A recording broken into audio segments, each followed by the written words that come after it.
Hey guys, this is Steve with Orlando Collector Deviants. We are here tonight with the multi-talented Austin Janowsky. How you doing tonight, Austin? Doing good. Saw some of those photos and I'm like, oh, I forgot about those. Woo! Some That's what old I'm ones. around for. I like to stalk people. Appreciate that. I do appreciate that. How are you, sir? Thanks for having me on. Good. Thank you for coming on. Sure. Well, I like how I slipped in that one with you in the hospital bed.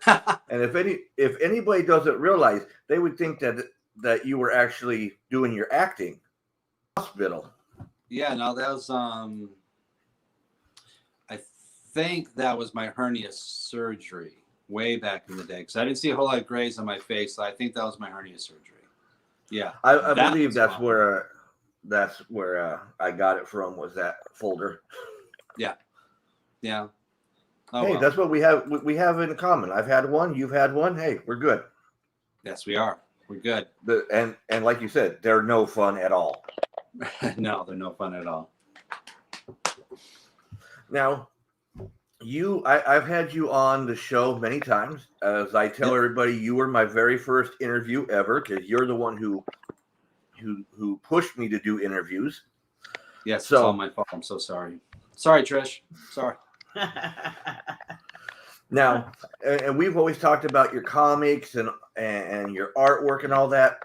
I'm going to try to keep this because to more of your acting, because that's really picked up within the last few years. Yeah, yeah, it has. So, ask away. I can expound accordingly. Yes. Now, I was going to talk. What gave you wanting to be an actor? Well, all through school, from like second grade on, I was in musicals. I was in choir, all state choir, everything like that. And then I got into high school. I did musicals and plays, but most theatrical. But I never considered it a possibility. I lived in upstate New York, Utica, back in the 80s. Didn't have great teeth, so I just assumed that wasn't going to happen. But my other love was comic books, was artwork, was drawing. And I found that I was able to attack that, try to go for that. And that's kind of the path that I took. But yeah, acting and theater, I did, God, for about 10 years all through school.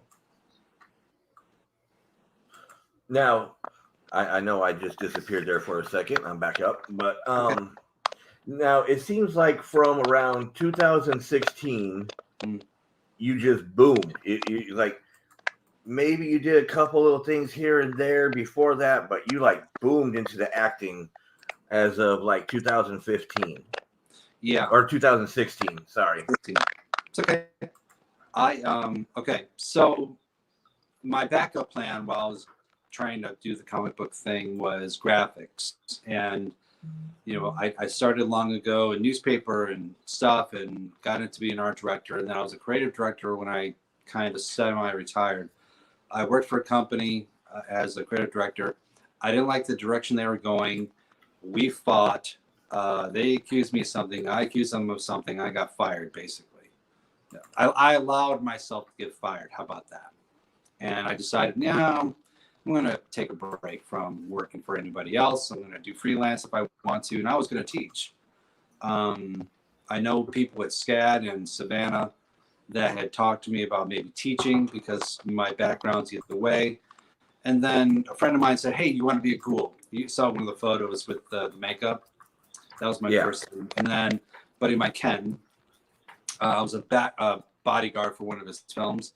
And he was doing some stuff. And I said, dude, how do I do this? I mean, what do I do?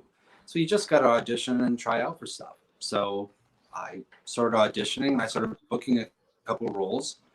And then I had to make the decision, is this something that I want to really try to do? So I talked to my wife and we decided, all right, well, she decided 3 years. We're going to give it 3 years and kind of see what happens. So acting, I just threw myself into it, trying to learn how to audition, trying to figure out what I can do to put things together to make a reel, with clips. So I worked on anything for free, trying to get some sort of footage, enough to get an agent. And then my agent was able to get me out for some commercials, which I was able to start booking. And then I made enough money that I could start actually taking acting classes. Lee Perkins is my mentor and teacher. He actually just wrapped a film with Benicio del Toro called Reptile. Should be out next year. He was in Foxcatcher, the Oscar-winning Foxcatcher, opposite of Steve Carell, which was amazing, and a bunch of other stuff. So that helped me take my rawness, I guess, innate ability for acting, improvisation, and try to focus it. And about 2-3 years ago, I kind of leveled up. I tried to take my years of working for Disney and everything, and Marvel and everything, have that high expectation for quality and professionalism, and I just tried to incorporate that into this field. And I'm enjoying the ride this time. I didn't enjoy the ride with comics. I was so worried about making it. Gotta make it.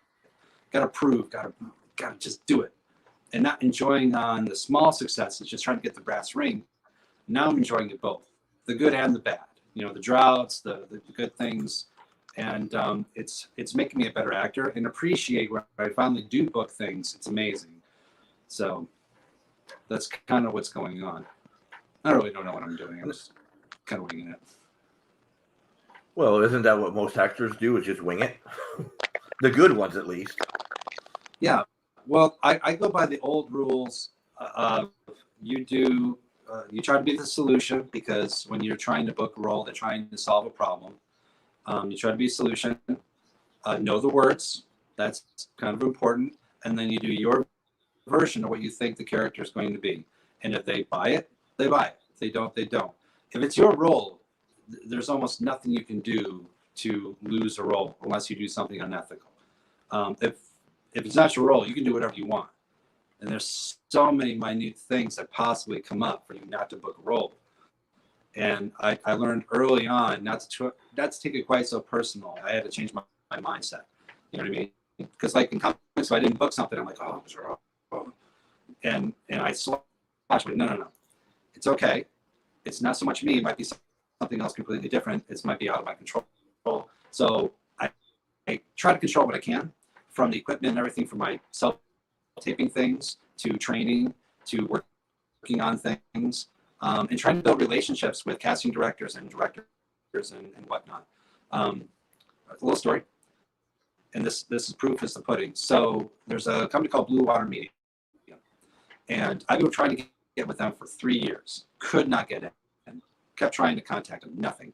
And then they posted something. They needed a dad for a Blackstone Grill commercial. I don't know if you saw it, but it ended up being a national commercial, but it was cheap. They were $200 all day. I'm like, yes, I want to get in. So like the next morning, like, are you available? Yeah, sure, whatever. So I did it. I was there all day. I made my $200. I was able to improv a little. The director really liked my choices. The guy, we're going to work on you again. Sure. So this other national commercial came up for eHealth. And they were castings and everything like that. I'm like, man, I wish I could. I submitted. Nothing. And then I got contacted by the second assistant director. He goes, hey, the director he worked with before, he's working on this one. He would love you for this role. You want it? Sure, I'd love to audition. She's like, no, you don't audition. You're good. He goes, just let me know if you're available. Yes, I'm available. What's the rate? A whole lot more money? Okay, yeah, that's great. And then they said, well, we need you to read something. I said, that's not a problem. It's like, it's not so much that the client wants you to just try something out. So I gave a couple of takes, and they loved it. So I go on set. Not only did the director love it, the client loved it, and they rewrote the entire commercial based on what I did. Point is, building relationships. That's what it's all about. It's not about, I got to make the big things. It's the small things. It's the steps. You know what I mean? Because I went from 200 to a whole lot more money, and they're definitely going to use me again for another national commercial if I fit. Relationships is a big, big thing in the industry. Networking is big in most everything else, but definitely in film. I babbled. Sorry. Oh, no problem. Now, I was going to talk. One of the first things I remember seeing you in, besides your own film, Love Hate, Yep. was Dawn and the Dead. Yeah, Dawn and the Dead was the second thing that I was in, and that was created by the showrunner Rick Danford. It was a web series, and I came on, and not as just an actor but a producer. So I helped produce the TV pilot. We shot kind of a MegaCon for something else. We did a motion comic to kind of try to sell. So yeah, that is the second thing, and that I got wow. You learn a lot Now, getting lots of blood on you. Now, I saw, I was looking through, and like, it's actually Dawn and the Dead is going more forward with the TV series now? Or did I just misread that? No, so the Dawn of the Dead is being repackaged. There's some investors that are involved. I don't know too much about it. Rick has kind of taken the reins on that. And then hopefully we'll find out something probably after the first year, maybe February, and kind of go from there. I know there's Dawn of the Dead. They are talking about a TV series, but I think it's more of a limited movie series than an actual episodical thing. Not like Resident Evil has like that series that they were doing. So yeah, I'm not sure if it's going to be the same thing. Now, since you've done quite a few, because you have around, 54 credits to your name? Steve, hold on.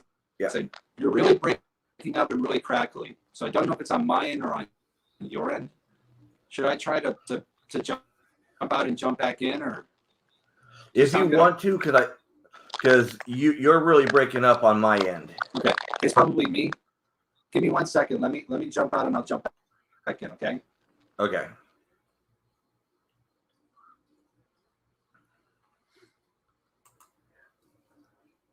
Yeah. Hi guys, this is Steve with Orlando Collector Deviants. I hope you guys are having a good holidays. And Jennifer says it's not me. I didn't think it was me, Jennifer, because I even was asking Trish over here if she heard the same thing as me, because we're on 2 different laptops. Hi, Jennifer. I'm hoping everybody had a good Thanksgiving holiday. We had a good one. It was nice to have a weekend off. It was. Just kind of sit around, clean the house, get ready to have like more hecticness in a couple weeks.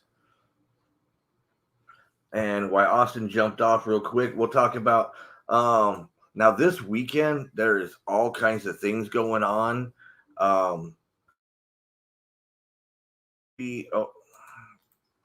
Let's see. There's Austin right there. There's that better? Yeah, that's better. Okay. All right. So I'm sorry, I cut you off on a question you were asking. Oh no, I was and Jennifer, I'll get back to and I'm glad you had a good Thanksgiving. We'll get back to other things going on because I know Austin's involved with some of the stuff coming up here. But now you have like 54 credits to your name that I know of. It might be more or less, but my research only comes up with 54. Mm-hmm. Now, you haven't been typecast yet, have you? No, not really. I mean, in the beginning, I played the grumpy guy, but not so much. I in the past 2 weeks, I've had a bunch of detective auditions. Ever since I shaved this, they've just kind of blown up and kind of gone like that. Dad roles. I'm nice guy and dad roles is kind of what I've been getting more than anything else. So I don't know if it's really typecast, but that's kind of what I'm falling into. Well, see, I picture you more as the grumpy old man type cast because I know you personally, so that fits. Well, I mean that's my true identity, but I'm a great actor. I can fake it, man. Exactly. And Jennifer says she loves detective shows and comics. Good. So do I, man. Absolutely. 100%. So I'm right there with you, Jennifer. Now, you also, on top of being an actor, you're also a producer and a writer. Yeah. I've written about 6 films. I've helped produce 2 TV pilots, and I am working on 2 more TV pilots. One that's going to be with Joe Davison, and one that is more of a horror. But the one with Joe Davison is a strictly straight comedy, like Dog the Bounty Hunter / Reno 911, and then the other one is called Coffee and Dessert, and it deals with addiction. So, but it has a horror monster element to it. That's cool. Sorry, you were kind of breaking up again. Okay. Hold on. Let me try to plug it in. Maybe it's because of the power thing. Actually, hold on. I'm gonna try my computer. I'm on my phone. So let me try my computer and see if that works. Okay. Technology is wonderful, isn't it? This isn't good. This isn't good content, man. This is it's got to be. As you're looking at my chin, I'm so sorry. Let me do that. Oh, no problem. My chin. That's scary. Well, we get to see all sides of Austin Janowsky, the actor. Right? Yeah, there's some sides that nobody wants to see. Well, I wouldn't say that. You are married, so. Well, that's true. Yes, I am married. Okay, let's do this, and then. And Jennifer says, people always say I remind them of the fluffy Melissa McCarthy. I love to do plays. It is a great surprise to have him on tonight. Thank you. Oh, man. Oh, cool. Austin has an open invitation here anytime he wants. It's actually harder for us to book him because he's always busy with a shoot or an audition or something. I mean, I've been trying to book Austin for like the last 2 months. Yeah, I've been busy with stuff. There's that. I will allow. All right, one more time. I'm gonna get off this. I'm gonna get on my computer. So give me 1 second. No problem. So, like I said, I will go into what's going on this weekend, where we will be this weekend. And I want Trish to. Oh wait, Austin. Man, Austin jumped on quick. All right. Lightning quick. Yay! Oh, look at, and a lot better sound. Everything. There you go. There you go. And I'm gonna maybe put this on. No, I'm gonna put that on. That's. There you go. Better. Okay, that's better. Yeah, it's better. There, now you can hear me. There, Jennifer, Yep. now you can hear me. There we go. Okay, now talking of Joe Davis, Yes. I break up, but you actually introduced us to him, and I actually love him. He is great. I can't wait to have him back on the show. Yeah, Joe's a good guy, man. And I doubt he's going to watch this, but if he does, congratulations on the baby, Joe. So I'll tell him. Yeah, I'll tell him. I text him every other day, so I'll let him know that you guys send your wishes. And Jennifer says, hooray that you're back on because she really likes you. And then Boris says, people always say he reminds them of that escaped mental patient that steals your trash cans and leaves odd carved fertility potatoes in your mailbox. So And that's you. I knew I recognized him from somewhere. Gosh. Yeah, that's Boris. I mean, I'm surprised that's all that he reminds them of. Okay, now going back to now I know there was one movie. I think the last time I talked with you, not at Fangasm or whatever that was called. Fantastic. Fangasm. Yeah. Phantasm. Yeah. Phantasm. Phantasm. We don't talk about that. Come on, man. First rule. Well, one that we had talked about was one of your movies called Waiting on Faith, and I know you've been like working on that one for a while, right? Yeah. All right, so that was a short film. I had cast it, and we were going to do something, and then COVID kind of happened, and then I've revisited it, and I've got it set up to be a feature film. So I'm supposed to have meetings with people, but with COVID, it shuts things off. I'm having coffee with one of the producers that's going to work with me, and we're putting a package together to start talking to investors in February, because January is just whatever. This is local. I'm trying to get a budget of about 500,000. We'll kind of see what we can get.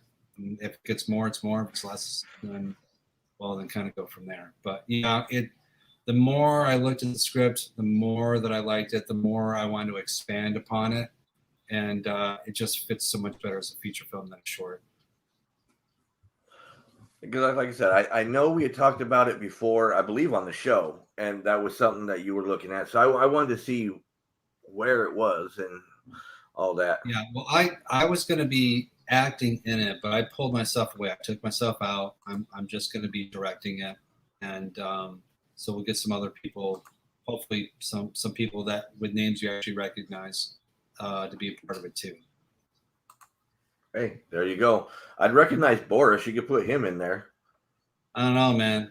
You guys like in the background, doing the whole potato thing. It's a whole other party, man. Hey, but he might be, waiting for that potato to do something. I don't know. Boris is a good guy. I love Boris. So now I was talking about some of the stuff that's going on, some of the convention. Now you have a pretty big convention lineup going on here towards the end of the year.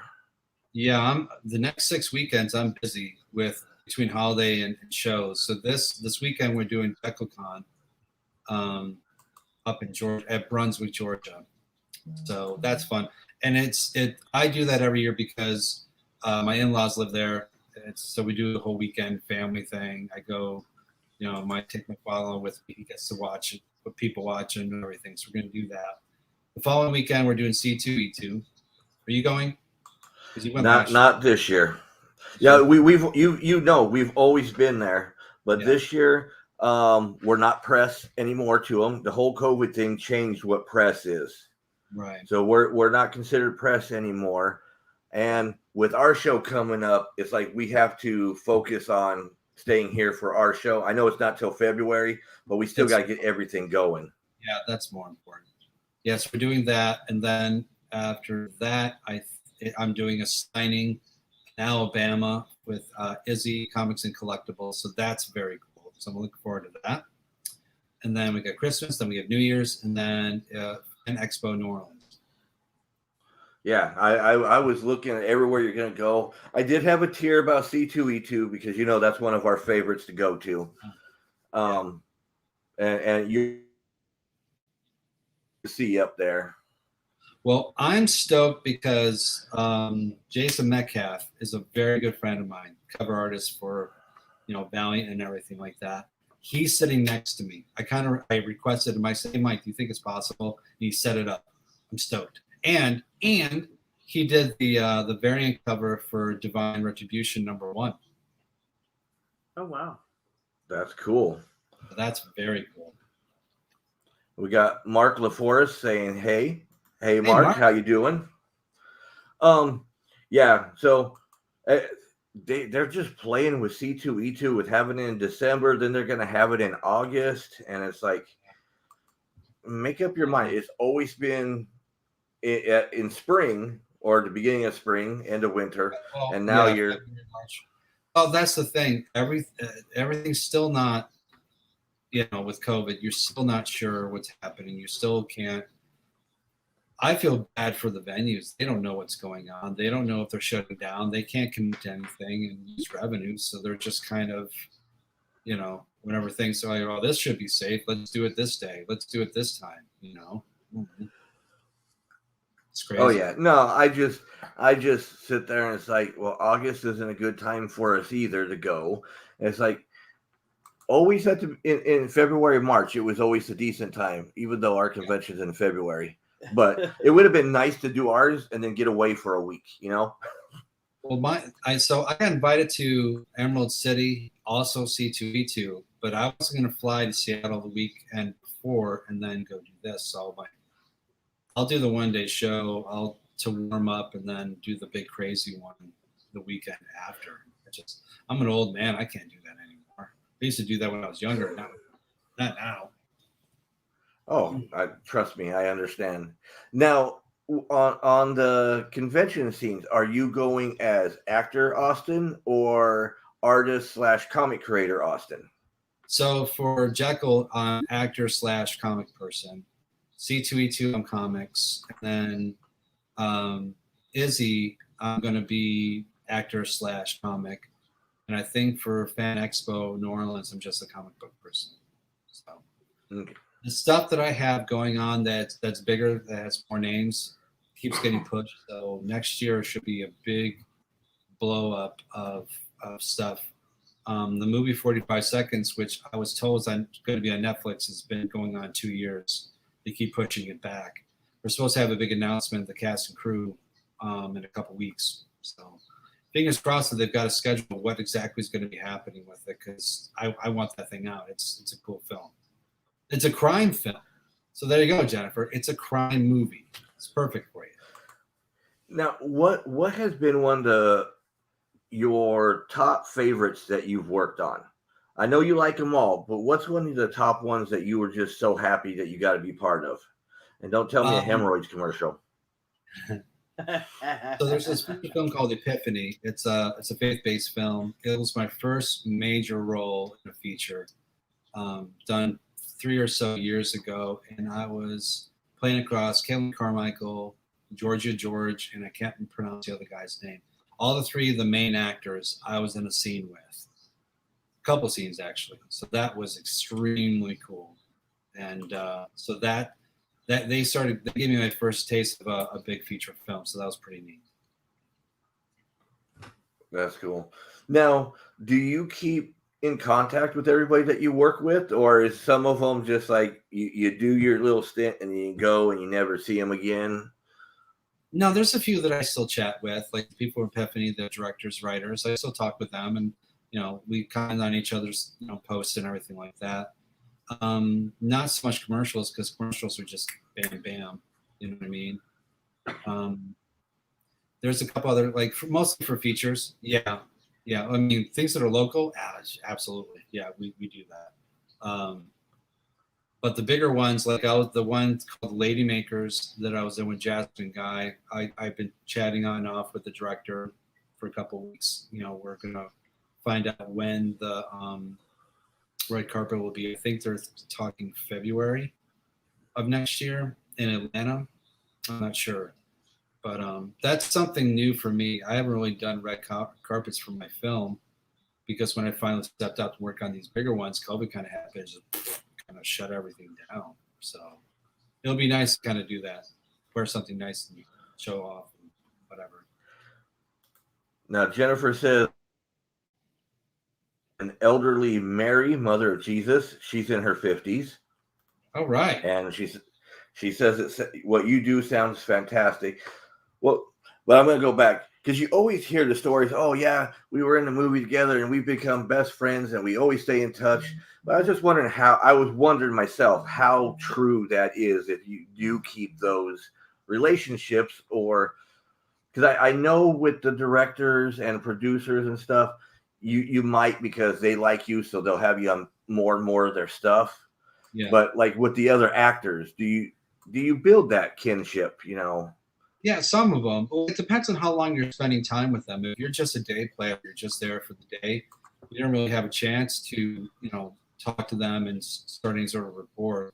But if you're on for several days doing a lot of scenes together and everything, because not only are you in front of the camera, behind the camera, you're talking about your character, their character. How do you want us to interact?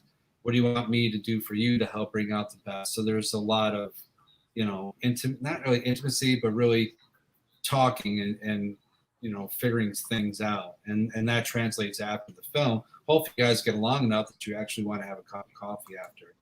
There are some people that I've met they're nice, and I'll say hi to them, but I don't want to work with them again. I don't want to talk to them. There's other ones we just kind of clicked, and it doesn't matter how long we'll go between talking, but as soon as we start talking, it's like we haven't missed a minute. It's funny. Now, I asked you about what was one of your favorite films. Is there a film or something that you've auditioned for, you were really hoping for, but you didn't make the cut? So I auditioned for the Righteous Gemstone TV show, and I got a callback for it. And if you don't know what a callback is, it's they like what you did, but the producers want to see kind of something a little bit different. So it was me and two other people. We did a callback, and I was supposed to find out 2 days after or before. I was supposed to find out 2 days before the pandemic shut everything down. So technically I'm on hold, but I don't think I got the role. That would have been 5 episodes across, from John Goodman, and that would have been really big. So am I disappointed? Yeah, it's not officially dead, but it kind of just like to know either way. I'm thankful for getting that far, but yeah, that's one that's kind of like bumps me out. Now, speaking of that, how hard is that sitting there waiting for the yay or nay? I mean, that has to be nerve-wracking. It used to be, the first few years, I was like, oh man. But again, I got to a mindset where you do it, you did your job, you audition, and you move on, you let it go.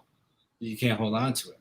So that's why enjoying the process becomes so important, because you're getting the opportunity to practice, to get yourself better, so that the next time you audition, hopefully you do something different or something better you didn't quite realize or figure out the last audition that you did. If you worry so much about if you're going to get it or not, it's going to suffer. You'll see it in your auditions. So that's not something I really do anymore. Sometimes I'll be like, oh, goodness, yeah. It's when you think you do really well is usually when you don't book. It's when you do bad or think you did a poor job for some reason, that's when you book. When you're uncomfortable, that's when the best stuff comes out, from what I've been told. So, yeah. Now, Jennifer says TV sounds hard. Yeah, it is. I've booked a whole lot more film than I have TV. TV, okay, so here's the thing. With TV, you've got casting directors. You make your first round, the second round goes to the producers and the writer. Once you get past that, you have to go to the network, and the network has to like you. And if the network likes you, then they'll put a pin in you. They'll have you come read one last time to make sure that you fit with everybody else, and then you book something. For anything more than just like a 2-line role. A 2-line role, you go and audition, do a callback, and maybe get booked. But it's a lot about looks. Now, I'm a semi-bald middle-aged guy. I played the everyman, but for TV, it's a lot more about the good-looking sort of guy. Right now, I haven't gotten a ton. Mostly the stuff that I've gotten is feature film. So yes, Jennifer, it is hard because there's a whole lot more hoops involved in TV than there is with film. Rightly so, because there's so much streaming and so much different avenues for these TV shows and the content that they need, that they have to be really, have a lot of checks and balances. Now, talking about series, what's the longest amount of episodes that you've ever been like in a series? Me? Yeah. Two episodes. Oh no, sorry. Excuse me. 4 episodes. And timing, I was in 4 episodes. Well, I was gonna say, weren't you in more episodes with Joe on his little? I know his was only 5-minute episodes, but God, Joe's gonna kill me. You're right. You're absolutely right, Joe. I'm so sorry. Yeah. 7. Leave it to Steve to find that. Well, no, because I actually watched that, so it's like I know. Yeah, it was 5, and then we've already filmed a couple for season 2. 7. But see, with Joe's series right there, it's more of a longer movie just broke down into 5-minute parts, right? Yeah, they're about 10 or so minute clips. Yeah, because it's a web series. Yeah. Web stuff, you don't want more than 10 minutes. There's people that do 30 minutes, and I think you lose people for about 15 minutes because video you don't really. But then again, what do I know? I don't know. Hope's done. No, yeah, I don't know anything. Now, I know one of the last times we talked, I'm going to go back to one of your things. You were talking about having Love Hate #2. Is that still in the works? Well, I put it on the shelf for now. Want to know why I put it on the shelf? Because Kevin Smith came out with that latest installment film that he did with Jay and Silent Bob, and he brought the artist and the inker for their comic book, and they put everyone together, and they were at San Diego Con, and they kind of, because I was trying really hard to get him to be involved in the film, and it kind of just petered out. Am I going to do it? Yeah, probably. Am I going to be part of it as an actor? No, I'll probably direct it and get somebody else. I think it's funny. I think it's got legs, but right now, no. I'm going to do some other stuff now. We'll get back to it. Now, the first one is a classic. I still love it. Can you still watch it? I'm going to ask you. Is it still? You can watch it on YouTube. I don't think it's on Amazon anymore. I think it petered out and did whatever it's going to do. But you can find it on Amazon. Yeah, I didn't know what I was doing at all. Like, I really didn't know what I was doing at all. And Austin McKinley and his wife really helped me out with their directing and everything like that, and all that good stuff. That was a lot of fun. That was just kind of, what would I do as a fan if I wanted to maybe watch something? And that's kind of what I did. And I love it because, go ahead. Like I said, I love it because it is true almost. I mean, maybe not to the exact extent, but we've seen both sides of the table. So it's like, we totally understand that was like, that's true. That's what you guys go through, Yeah. It's interesting that cosplayers, now that COVID's happened, they have designated areas for cosplayers. They don't allow people to just kind of stop and take photos everywhere.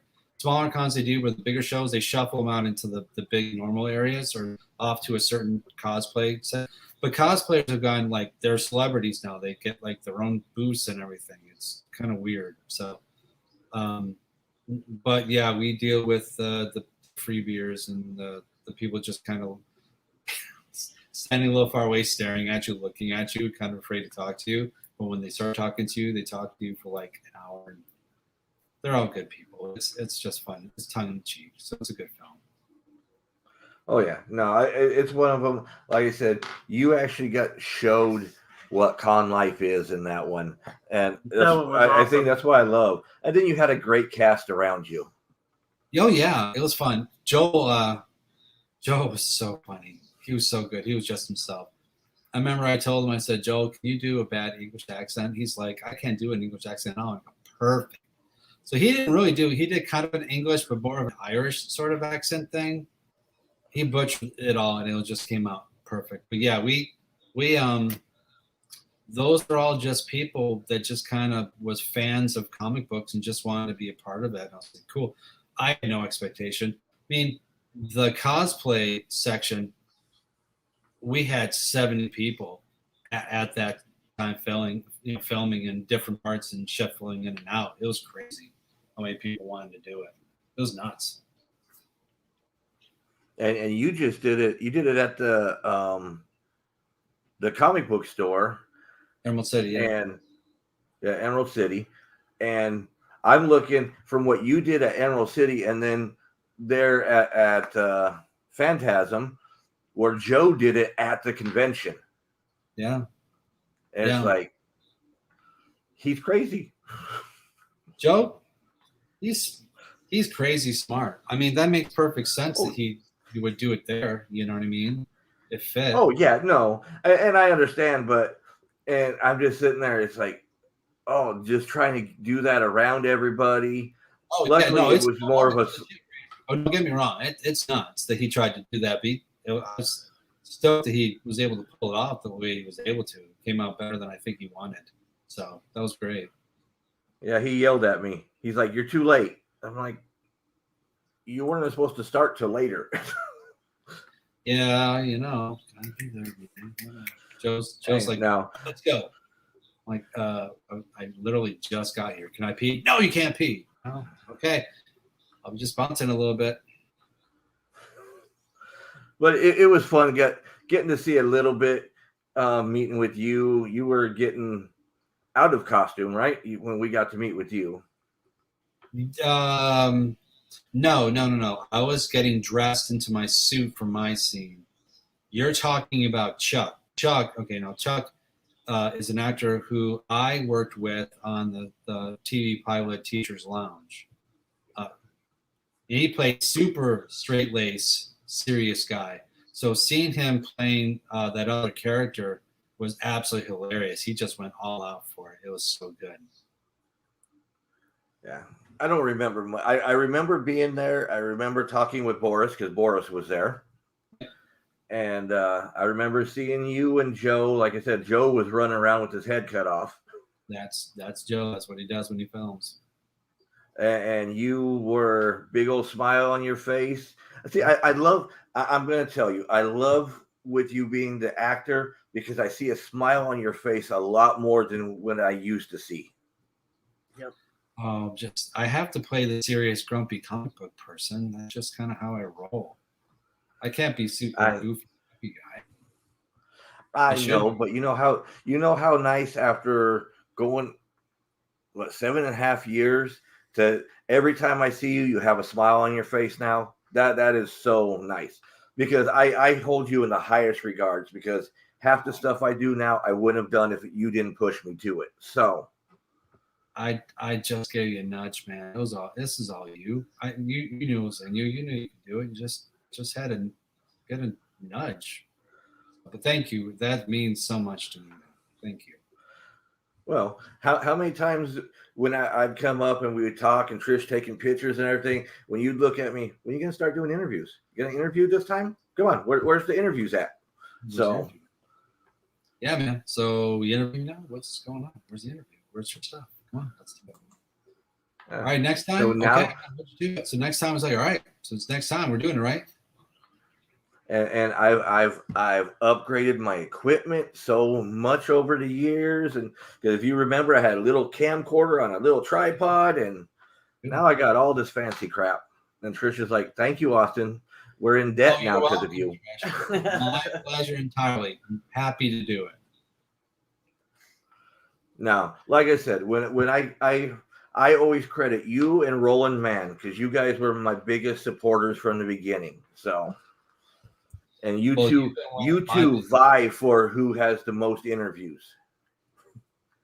I'm sure he probably has a little bit more than I do. He's doing cool stuff too, man. Him and Silverline, they got some pretty neat stuff coming up. Oh yeah. Now, I like I said, I was gonna only pretty much talk about you being an actor, but I am gonna talk about since it's the season, Stanley. I finally got my I didn't finally just get it. I've had it, but my copy of Stan Lee from the Kickstarter. Oh, good. So, okay. And I have it put away. If I was thinking, I would have had it out. But like I said, I was talking more about I wanted an actor than the comic creator, even though your whole life is both of it. Yeah, it's the dichotomy that I always talk about. Like I'm the old guy in comic books, and I'm the new guy in film. So it's funny. Yeah, Stanley the Snowman. Good book. Scout Comics, all age line. Scoot came out a few months ago. We were rated 280 out of 400 for Diamond, and we were in the top 100 of new non-superhero comics through the stores, which was great. We've sold a bunch of copies, and we were going to do the graphic novel. It didn't quite come out when I wanted to get it done, so we pushed it to next year. But we'll have another book coming out in a few months until, again, people ramped up for next year. So Now, how nice was it? Because I know Stanley was a print to begin with, a drawing. How nice was it going from the artwork to a book? Oh, it was great. It was 10 years in the making, man. This was just a long, laborious sort of not bad thing, but again, I wanted it quick. I went now. Didn't appreciate what all went into trying to get it done. Now that it's been printed, I have much more appreciation. But I have a new artist, a new art style. My writing has gotten a lot better, so I was able to revamp the script and everything. And then finally coming to fruition. It's great. It has 6 covers, which is really neat. Comics Tom did a couple, one for Scout's web store, one for their subscription. Guy Nate, and I apologize. Ooh, I froze. Can you see me? Yeah, I see you and hear you. So this guy Nate did a couple of the cover. Super nice guy, and Juan Pablo Manchego is my artist, and Fabri Ferdinand is my colorist. It's so pretty. The book that came out so good. I can't wait for you guys to see it. So yeah, I'm very proud that it finally came out. And everybody will get a chance because starting probably going to be after Olo because I got all my Kickstarters set aside, but I'm going to start doing book reviews for all of them. Okay. Now you can't pick up copies of the actual issue itself. It's just $2. It's pretty cheap. I know that there are still the Collective, has copies. I know Coliseum of Comics in Orlando has copies, but I'm sure your local comic book store probably has some if they want to pick it up and check it out for themselves. But I would love to have a review. That'd be great. I appreciate that. Well, it's doing the comic book reviews from like the Kickstarters because I'm a big supporter of the Kickstarters, as everybody pretty much knows. And it's like I would like to do the reviews, but like I said, it probably until Olo, and because my head is on Olo and the Drinking Wish show, and still doing the conventions because we still got a couple conventions we're doing this year. Right. To do another show where I'm doing the reviews is more time. You know how it is. There's not enough time to get everything done that you want. Absolutely. Yeah, you got to be able to breathe a little bit. Yeah, and those ones I'll probably do like record them and then put them up, not have them live like I am now. Right. And that's fine too. You shouldn't have to do it live. You can do tapes and just kind of put them up whenever you want to. Jennifer asks, what's the name of the comic? Stanley the Snowman. Scout Comics, and it's the Scoot all-age line of comics. Now, is that your first all-age comic? Yes. Yeah, it is. It's my only one. Well, that's what I was at. Your first, because most of yours are Snowman one. Then you did an angel one. Now you do a zombie one. They go, you're weird. I said, that's the way my brain works. I don't know. Now you need to do a zombie angel snowman. I did a zombie snowman print. I also did a Stanley playing poker for a charity poker. So Stanley has done some not quite so all-age things, but yeah. But actually, Divine Retribution, my Angel series, does have zombies in it. They're called not zombies. They're called something else, zombos or something like that. See, and I'm looking at. I'm thinking he said Stanley playing poker. I see him sitting there with Olaf and Frosty and around, dogs playing poker. You got snowmen playing poker. Actually, it's kind of funny. Now you're gonna see it. Something to think about. Yeah, something to think about. Hey, you never know. I like giving ideas because I can't draw. Okay, so we're coming up on the hour. Yep. So, Austin, let everybody know what you're doing, where they can see you, what you got going on, and where we can catch any of your movies or shorts or anything that you have going on. Okay, so in comic books, I will be in Brunswick, Georgia for Jekyll and Hyde Con. It's at the mall, right? What? I'm just saying it's at the mall, I believe. Yeah, it's at the mall. And then I'll be at C2E2 Artist Alley booth S02. So you can find me there. And then in New Orleans, January 7th or 8th, I will be there with Fan Expo. So for films, I'm actually the Christmas Ride is something that I was in last year. It's a mumblecore Christmas film. It's not a Hallmark sort of film. It deals with not everything is happy at Christmas time. Some people have not the best time around the holiday season, and it's just an honest look at it. So if you're looking for something that isn't exactly super sugary sweet, it's playing on Tubi, on Amazon, a couple of others, and then the best thing to do is you can look up me on IMDb for my latest films that have things going on. And when I find out about red carpets and screenings, theatrical, whatever, I'll let people know.